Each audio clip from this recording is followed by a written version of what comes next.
ASY kanalı takipçileri.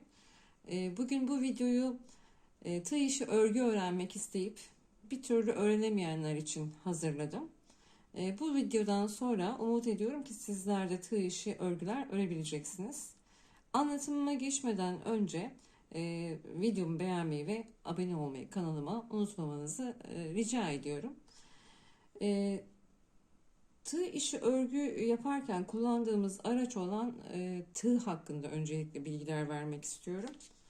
Piyasada satılan tığlarımız şu şekilde numara numara satılıyorlar. Biz bugün kalın örgü ipiyle yapacağımız bir tığ işinden bahsedeceğim sizlere. O yüzden kalın örgülerde, kalın iplerde kullandığımız tığları tanıtmak istiyorum. Burada tanıtırken şöyle söylemem gerekiyor. Bu tığların numaraları arttıkça kalınlıkları da artıyor. Örneğin bu elimdeki 2,5 numara bir tığ. Bu 3 numara bir tığ. Şurada yazıyor. Bakın ikisinin arasındaki fark kalınlık açısından. Bakın bu 6 numara bir tığ. 6 numara ile 2,5 numara arasında bir hayli fark var. Yani tığlarınızı alırken örgü ipi için, örgü için daha doğrusu kalın örgü ipleri için bu tığ numaraları geçerli. Bir de dantel dediğimiz daha ince iplerle örülen danteller var. Bunlar için de ayrıca bir numaralandırma sistemi olan tığlar kullanılıyor. Şu anda ben oraya hiç girmiyorum. Daha ince tığlar çünkü onlar. Tığımıza nasıl karar vereceğiz? Yani hangi numara tığ kullanacağız? Şimdi bunun için örgü ipimizi bu şekilde satın aldığımızda bilgilendirici bir bantı vardır satın aldığınızda. Bakın burada önerilen bir tığ numarası vardır. Bu her ipte olur. Şurada bir tığ simgesi var. Şöyle yaklaştırdığımda daha iyi görürsünüz. Şurada bir tığ sembolü var. Tığın üzerinde 3,5 numara yazıyor. Demek ki 3,5 numara öneriliyor bu ipin örülmesinde. Yukarıda çapraz şekilde olan resim ise şiş numaralarını gösteriyor. 3,5 numara şişle de örülmesi tavsiye ediliyor. Ben şimdi bu ipimi kullanacağım. Bu ipim içinde 3,5 numara tığ önerdiği için de 3,5 numara tığımla benim 3,5 numara tığım burada. Bununla beraber örgümü tamamlayacağım. Örgüme geçeceğim. Evet, bu 3,5 numara tığım ve ipim. Şimdi ipimi ve tığlarımı tanıttıktan sonra tığ işi örgü hakkında genel bir bilgi vermek istiyorum. Daha sonrasında da uygulamaya geçeceğiz. Tığ işi örgü zincir sistemi üzerine kurulu. Zincirden kastım şurada en baştaki zincir yazılı olan örgü çeşidi, yöntemi. Zincir sistemi üzerine kurulu bir örgüdür tığ işi. Bugün size 4 teknik ve bu teknikleri birleştirdiğim 1, 2, 3, 4 teknik ve bu tekniklerin hepsini bir arada birleştirerek yaptığım final bir teknik diyeyim öğreteceğim. Öncelikle temel tekniğimiz zincirle başlayacağız. Daha sonrasında sık iğne dediğimiz bir yöntem var. Daha sonra çakma sık iğne dediğimiz bir yöntem daha var. İkili trabzan ve üçlü trabzan dediğimiz tığ işlerinde, tığ işi örgüde kullandığımız ve olmazsa olmaz tekniklerden, temel tekniklerdendir bunlar. Tabii ki başka teknikler yok mu? Elbette var. Fakat sizler bu konuda ilerledikçe bu diğer teknikleri öğreneceksiniz zaten. Ama şu anda örgüye başlayanlar için bu 4 teknik sizler için şimdilik yeterli. Şimdi ipimi aldım, tığımı da aldım. İp ve tığın tutuluşunun nasıl olduğunu sizlere göstermek istiyorum. Tığların genelde şurada ortada bir kısmı yassıdır. Diğer tığda daha bunu net gösterebilirim. Bakın bu da bir 2,5 numara tığ. Fakat şurada bir yassılık var. Diğer yerleri yuvarlak giderken bir ortada yassı olan yeri var. Tığ tutma şeklimiz bu şekilde. Yani aslında o yassı yerden tığımızı tutmalıyız. İpimiz tabii sağ elini kullanan ya da sol elini kullananlar için bu el kısmı değişebilir. Tığı diğer elinize, işte diğer ipi de diğer elinize sarabilirsiniz. Tığı bu şekilde tutuyorum. Peki ipi ne yapıyorum? İpi baş parmağıma bir miktar şu şekilde sarıyorum. Bu iki parmağım da ördüğüm işi tutacak şekilde bana yardımcı olacak olan parmaklarım. Şimdi zinciri nasıl çekeceğiz bunu anlatacağım ama öncelikle zincirden başlayacağız.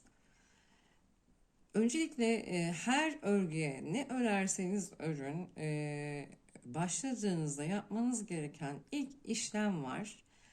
Halka ya da sabitleme halkası da diyebiliyoruz buna. Öncelikle bunu size göstermek istiyorum.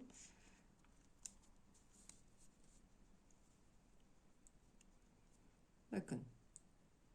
Bunu bir kez başlangıçta yapıyoruz. Bu zincir değil. Zinciri birazdan anlatacağım. Bu sabitleme halkası. Yani tığıma ipimi sabitleyeceğim. İpimi şu şekilde tuttuktan sonra bunu bir tur şöyle çeviriyorum. Burada bir çapraz oluşuyor bakın. Çapraz. Daha sonra çaprazımın içinden ön tarafından geçiriyorum. Bakın iki parmağımla bunu mutlaka tutuyorum. Baş parmağım, işaret parmağımda ise ip sarılı ve şuradaki bölgeden sürekli şu şekilde ipimi tığımı ipin altından geçirip tığın ucu çengel şeklinde çengelin yardımıyla bu halkanın içerisinden geçiriyorum ve kilitliyorum. Evet, bu sabitledim. Şimdi şu anda zincire geçmedim. Şimdi zincire geçeceğim. Bir tığımda artık halka var. Gördüğünüz gibi. Bu halkanın içerisinden bu ipi bu şekilde geçirmek suretiyle zincir yapıyorum. Tekrar bunu göstermek istiyorum. Tığıma buradaki ipim baş parmağımla örgümün arasındaki şu ipten bahsediyorum. Tığımı ipin altından geçiriyorum ve bu tığın çengeli yardımıyla çekerek halkanın içerisinden geçiriyorum. Şimdi bakın ben bu işlemi yaptıkça şuradaki ipin miktarı azalıyor. Azaldıkça ip sağlamını parmağınızdan şöyle bir tur çözerek ip sağlamını sağlamanız gerekiyor. Eğer ki burası çok artık kısaldı ve gerginleştiyse bu mesafe kısaldı. Bakın artık öremiyorum. Ne yapmam gerekiyor? Parmağımdan ipimi bir tur serbest bırakmam gerekiyor. Tekrar gösteriyorum. Alttan ipin altından aldım. Bu halkanın içinden geçirip yeni bir halka edindim tığımın üstünde. Tekrar ipimi aldım. Halkanın içerisinden geçirerek bir halka edindim. Tekrar ipimi aldım. Bunun adı zincir. Evet. Bunu başlarda çok yavaş yavaş yapıyor olabilirsiniz. Daha sonrasında da hızlanacaktır eliniz. Her öğrendiğiniz yeni şey gibi. Daha sonrasında da geliştireceksiniz. Görüntü bu şekilde. Zincir birinci yöntemimizde ve zincirimizi tamamladık. İkinci yöntemim sık iğne. Bunu çalışacağız. İkinci yöntemi çalışmak için 15 adet zincir çekiyoruz. Her bir halkanın içerisinden geçirme işlemim birinci zincirim olmuş oluyor. Bir tane zincir çektim. İkinciyi çektim. Üçüncüyü çektim. Dördüncüyü çektim. Bu şekilde 15 adet zincir çekip gelelim. 15 adet zincirimi tamamladım. Sık iğne de zincirin üzerine çalışılan bir yöntem ve tığ işi örgüde çok fazlaca kullanılan bir yöntem. Şimdi burada zincirimi öncelikle size gösteriyorum. Zincirimde zincirin kendi yapısından kaynaklı şu şekilde yuvalar var. Bakın delikler var. Kamerama çok yaklaştırdığımda bulanıklaşıyor, o yüzden çok fazla yaklaştıramıyorum. Şu şekilde göreceksiniz. Elinize aldığınızda, sizler yakından baktığınızda şu şekilde boğum boğumdur ve o boğumların her birisinin içerisinde bir yuva var. Kendiliğinden doğal olarak oluşan yuvalar. O yuvalar bize sık iğne yapımında ve birçok örneği yapımında bu yuvalar bize yardımcı olacak. Şimdi sık iğne yapımını anlatıyorum. Birinci zincirimi atlıyorum. Birinci zincirimi atlıyorum. İkinci zincirimin yuvasından faydalanacağım. İkinci zincirimin şu şekilde yuvadan içeriye doğru tığımı geçiriyorum. Bakın. Ve ipimi şimdi alıyorum. İpinizi buradan geçirdikten sonra tığınızın üstünde 2 tane ilmek olmuş olmalı ve ikisini birlikte ipimi alarak tamamlıyorum. Bunun adı sık iğne. Şimdi diğer zincirime geçiyorum. Birinci zincirimi tamamladım. Diğer zincirime hiç tığıma ip almadan direkt o zincirin yuvasına şu şekilde geçiriyorum tığımı. İpimi alıyorum. Çengel yardımıyla, tığımın çengel yardımından, çengel durumundan faydalanarak şu şekilde 2 tane ilmek olmasını sağlıyorum. İkisini birlikte çekiyorum. Üçüncü zincirimdeyim artık. Tekrar hiç ip almadan tığımı sadece buradan geçirdim. Şimdi ipimi aldım. İkisini beraber örmüş oldum. Bakın, sık iğne bu şekilde oluşmaya başladı. Sıranın sonuna kadar sık iğneğimizi tamamlayalım. Her bir zincire bir adet sık iğne yapalım. Zincirleri lütfen atlamadan şu şekilde ara ara kontrol ederek ilerleyelim. Sonuncu zincirimdeyim. Bunu da sık iğne yaparak örgümü tamamlıyorum. Bakın bu şekilde. Bunun adı sık iğne. Yani ikinci yöntemi de bu şekilde tamamlamış olduk.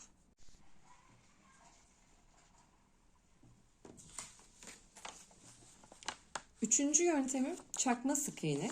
Çakma sık iğne dediğimiz yöntem. Bunun bir diğer adı da tekli trabzan. Şimdi bunun nasıl yapılacağını sizlere öğreteceğim. Yine bunun için 15 adet zincirinizi çekmelisiniz. 15 adet zincirin üzerine çalışacağız. Başta da belirtmiştim.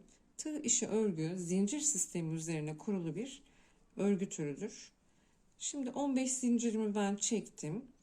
Yine diğer yöntemde olduğu gibi birinci zincirim değil, ikinci zincirimin üzerine çalışacağım. Şimdi tığıma ip alıyorum önce alttan ve birinci zincirimin yuvasına şu şekilde batıyorum. Bu sefer 3 tane tığımın üzerinde ilmek oldu ve üçünü beraber bu şekilde alıyorum. İkinci zincirime geçtim. Tığıma ip aldım. Daha sonra üçüncü zincirimin yuvasına battım. Bir ip de bu şekilde aldım. 3 tane tığımın üzerinde halkayı gördüm, ilmeği ve üçünü beraber tığıma ip dolayarak alıyorum. Evet, bu şekilde bunun adı çakma sık iğne. Zincirimizin sonuna kadar ve her bir zincire bakın boğum boğum, şu anda yapısı bu şekilde boğum boğum görüyorsunuz. O her bir deliğe, her bir zincirin yuvasına batarak bu işlemi sıra sonuna kadar, zincirimin sonuna kadar tekrar edelim. Çakma trabzanımız bu şekilde tamamlanmış oluyor. Şimdi yine tığ işi örgüde en çok kullanılan ikili trabzan yöntemini anlatacağım. İkili trabzan yöntemi için yine zincirimin üstüne çalışacağım. İkili trabzan için tığımı ipime doluyorum ve baştan 1, 2, 3, 4. Dördüncü zincirimin üstüne tekrar sayıyorum. Bakın 1, 2, 3 ve 4. Dördüncü zincirimin üstüne tığıma ipimi almışken o zincirimin içine, yuvasına batarak çakma trabzanda, çakma sık iğnede olduğu gibi ipimi içeri alıyorum ve 3 tane ilmeğimi görüyorum. Tekrar ip alıyorum. Önce tığımın üstündeki 2 taneyi aldım. Şimdi 2'ye düştü. Tekrar ip alarak son ikisini alıyorum. Bunun adı ikili trabzan. Bu arada size videonun başında tutma yerinin burası olduğunu söylemiştim. Evet, buradan tutmalısınız. Fakat bakın ben şu hareketi de yapıyorum. Baş parmağımla şurayı, ilmeği sabitleyip şu şekilde de batabiliyorum. Sizler bu tutma şeklini ilerledikçe örgüde geliştirebilirsiniz. Kendinize göre bir tutma şekli de edinebilirsiniz. Tekrar bunu göstermek istiyorum. Şimdi artık ikinci zincirimdeyim. İkinci zincirim şurası. İpimi aldım tığımın üstüne. İpim tığımın üstündeyken zincirimin yuvasına batıyorum. Tekrar buradan ipimi geri aldım, çıktım o halkanın içerisinden, zincir halkamın. Tekrar ipimin üstüne tığ alarak tığımın üstündeki 3 tane halkamın ikisini şu şekilde içinden geçirerek ipimi alıyorum. Tekrar geri kalan 2 taneyi de şu şekilde tamamlıyorum. Evet, bakın ikili trabzanlar yapıyorum şu anda. Sıradaki zincirime geldim. Tekrar ipimi tığımın üstüne aldım. Üçüncü trabzanım, üçüncü zincirimin yuvasına, deliğine batıyorum. Bir ip daha alttan dolayarak o zincirimin içinden çıkıyorum. 3 tane tığımın üstünde ilmek var. İpime dolayarak 2 tanesini aldım. İpime dolayarak tekrar tığıma 2 tanesini daha aldım. Evet, bunun adı ikili trabzan ve çok işinize yarayacak. Her bir örgüde karşınıza çıkacak yöntemlerden bir tanesi. Zincirimin sonuna kadar, bitene kadar her bir zincirimin tepesine ikili trabzanlarımı çalışıyorum. Son trabzanımı da son zincirime çalışmış bulunmaktayım. Bakın bu şekilde trabzanlarımı tamamladım. Bunun adı ikili trabzan. İkili trabzanımın örme işlemini de tamamlamış bulunmaktayız. Şimdi adına yine üçlü trabzan dediğimiz az önceki yaptığımız ikili trabzanın üçlüsünü çalışacağız. Bunu sizlere anlatacağım. Yine 15 tane zincirim var. Zincirlerimin her bir yuvasına üçlü trabzan çalışacağım. Tekrar ikili trabzanda yapmış olduğumuz şu şekilde ipimi doluyorum tığıma. Bir saymaya başlıyorum zincirlerimi. Dördüncü zincirime çünkü batacağım. 1, 2, 3 ve dördüncü zincir. Dördüncü zincirimin yuvasına şu şekilde tığımı batırıyorum. Daha sonrasında tığım oradayken ipimi bu zincirin içerisinden geçirdim. Yine az önce olduğu gibi 3 tane halkam var. Bunu 3 kere de alıyorum. Yani o yüzden adı üçlü trabzan. Demin 2 seferde bitirmiştim. Şimdi 3 seferde, nasıl diyeyim, 3 taksit gibi düşünebilirsiniz. Diğeri 2 taksitti. Bu 3 taksit. Tekrar şu şekilde tığıma ipimi doladım. 3 tane ilmeğimin birincisini içinden geçirdim. Hala 3 tane ilmek var tığımın üstünde. Tekrar ipimi aldım. Bu sefer 2 tanesini içinden geçirdim tığımı. Tekrar ip alarak en son kalan 2 taneyi de tamamlayarak üçlü trabzanımı oluşturmuş oldum. Bunu tekrar anlatıyorum. İpimi doladım tığıma. Üçüncü zincirimdeyim. Yani şunu çalıştım. Şunun yanındaki de bu. Buna batıyorum. Tekrar ipimi dolayıp şu şekilde zincirin içerisinden geçirdim. 3 tane burada ilmeğim var. İpime doladım tığımı. Bir tanesine bir ilmeğini aldım. İkinci kez doladım. 2 ilmeğini aldım. Üçüncü kez doladım. Kalan 2 taneyi aldım. Evet, bu da bizim üçlü trabzan dediğimiz ve yine çok sıklıkla tığ işi örgüde kullandığımız yöntemlerden bir tanesi. Tekrar tığla zincirimin her birisine üçlü trabzanlarımızı çalışarak sıranın sonuna kadar gelelim. Son üçlü trabzanımı da şu anda tamamlıyorum. Üçlü trabzanlarımı da bu şekilde tamamladım. Şimdi 4 tane yöntem zaten anlatacaktım. 4'ünü de anlattım. Toparlamam gerekirse neler öğrendik? Zincir, sık iğne, çakma sık iğne, ikili trabzan ve üçlü trabzan. Aslında 5 yöntem, 4 yöntem eksik söyledim. Şimdi şurada finalde tüm bu yöntemleri birleştirebileceğimiz bir şey çalışmak istiyorum sizinle. Bu yüzden bu üçlü trabzanınızın üstüne bunu çalışacağız. Üçlü trabzanımızın üstüne bir üst sıraya şimdi geçeceğiz. Bir üst sıraya geçmek için bir üst sıraya ikili trabzan çalışacağım. İkili trabzan aynı zamanda iki zincir demektir. Bu arada matematiksel anlamda söylemem gerekirse. Ve üst sıraya geçerken ikili trabzan çalışacağım buradaki yuvaların her birisine. Ama ilk başta şunu yapmalıyım. Çünkü orada bir yükselti olacak. Başta bunu bir kez yapıyorsunuz başta. 2 zincir çekerek başlamalısınız. Çünkü bu 2 zincir aynı zamanda sizin ilk trabzanınız olmuş olacak. Yani göstermem gerekirse baştaki trabzanınızın devamı olacak. Şu anda karışık geliyor olabilir.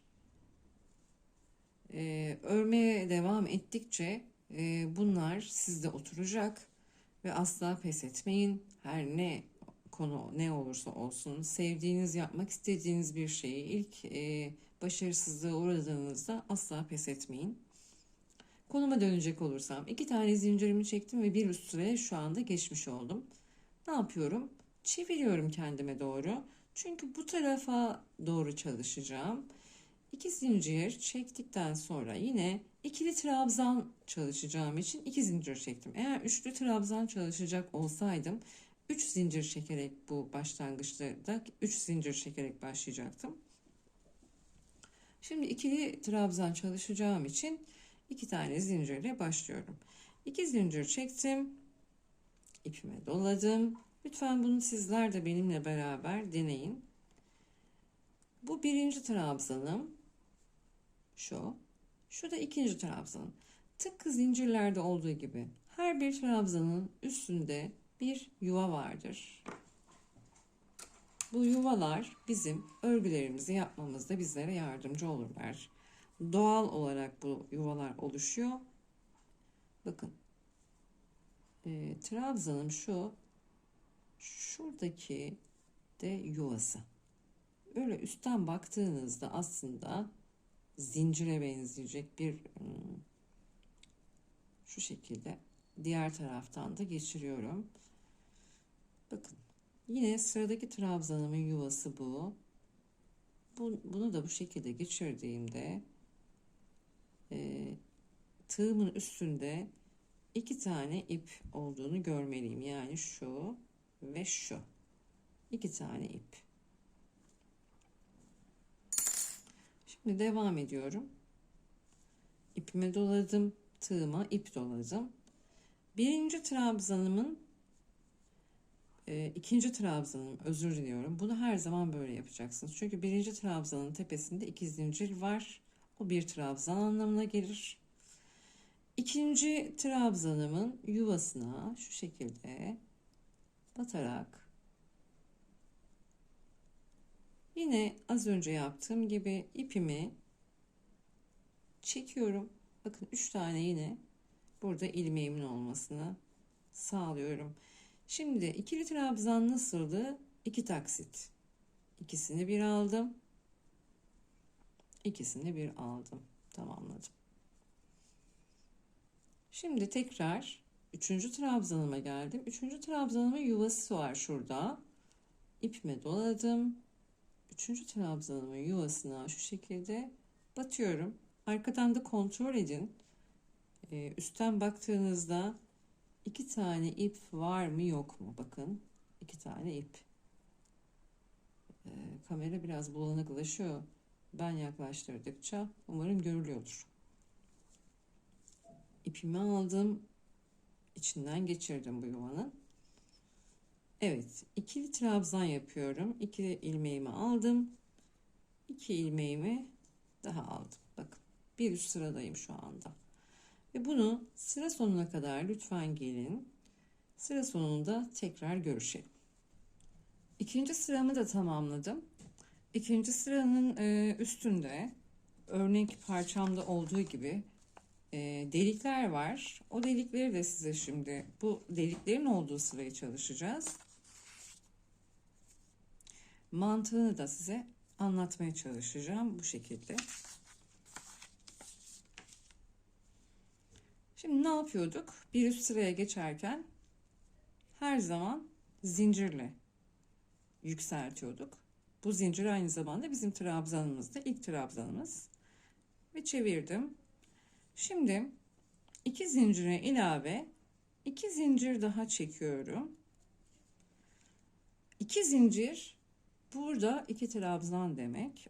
O yüzden 2 trabzanı trabzan yapmadan atlayarak üçüncüsüne trabzan yapıyorum. İkili trabzan yapıyorum. Şimdi 2 zincir daha çekiyorum. 2 zincir çektim. Bu ne demek oluyor? 2 tane trabzanımı atlayarak üçüncüsüne batacağım anlamına geliyor. Çünkü 2 tane zincir 2 tane trabzana tekabül eder. O yüzden 2 zincirimi atlıyorum. Orada bir boşluk oluşmasını sağlamam için 2 tane trabzanı atlayıp üçüncüsüne batıyorum.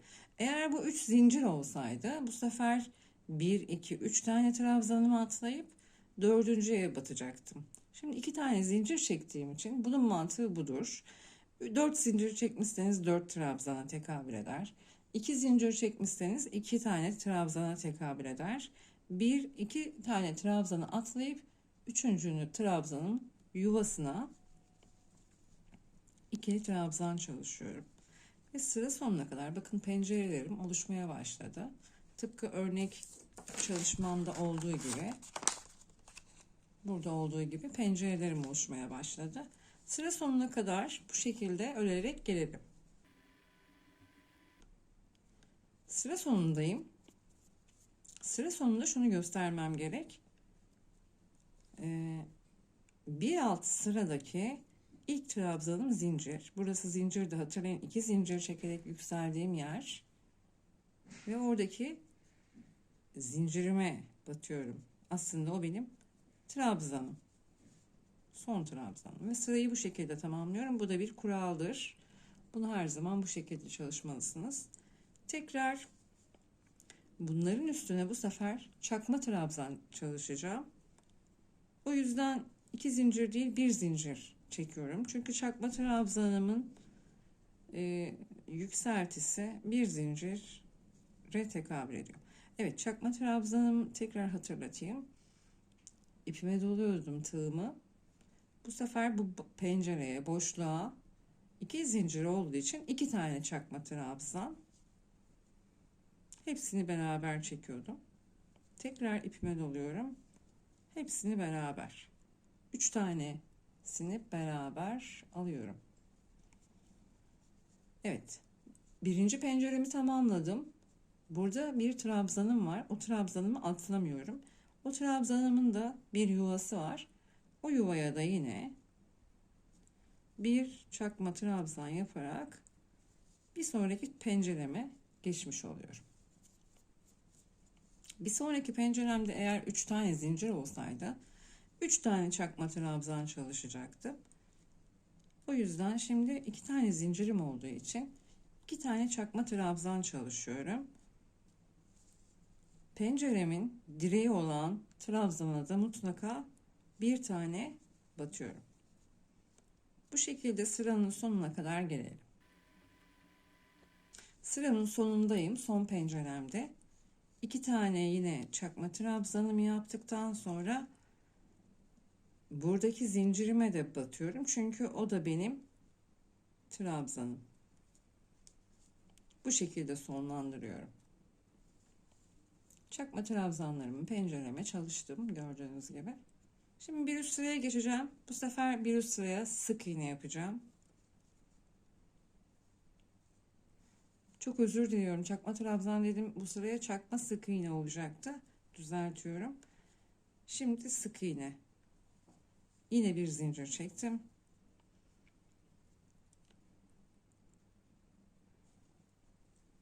Sık iğnemde hiçbir şekilde ip almadan yuvalara batıyordum. İkinci yuvadayım.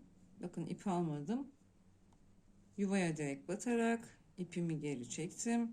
2 tanesini beraber bitiriyorum. Evet, bu şekilde. Her bir yuvaya sık iğne çalışarak sıranın sonuna kadar gelelim. Sıranın sonuna geldim. Örgümü tamamladım. Öğrenmiş olduğumuz tüm teknikleri, buraya kadar öğrenmiş olduğumuz tüm teknikleri komple bir şekilde burada birleştirerek örmüş olduk. Zor bir şey değil. Asla dediğim gibi pes etmeyin. Başlarda zorlanabilirsiniz. Bu zorlanma sizi pes ettirmesin. Devam edin. Eninde sonunda öğreneceksiniz, kavrayacaksınız. Kanalıma abone olmayı unutmayın ve videomu beğenmeyi unutmayın. Kanalımdaki diğer videolara da bir göz atmanızı tavsiye ederim. Orada örgüye ilk kez başlayanlar için de uygun örgüler bulabilirsiniz. Beni dinlediğiniz için çok teşekkür ederim.